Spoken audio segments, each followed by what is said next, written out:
ए पृथ्वी रे ए जाए सत बंची न्याय बंची भल लोक अछंती तपस्या बंची धर्मवाणी बंची सेहीपरि कृतज्ञता जनैबा लोक माने यथेष्ट परिमाण में अच्छा कौन सी गोटे विचारधारा नकारात्मक विचारधारा से ताहा आम मानू प्रभावित न करू। प्रथम कथा तेबे आसवा प्रसंग को मोर कहबार कथा होची जे प्रकृति जेहेतु आमको सबू किछि देइछि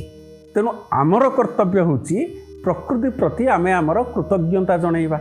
अच्छा कृतज्ञता जनैबा केमिति से विषय रे जो प्राचीन भारतीय दर्शन रे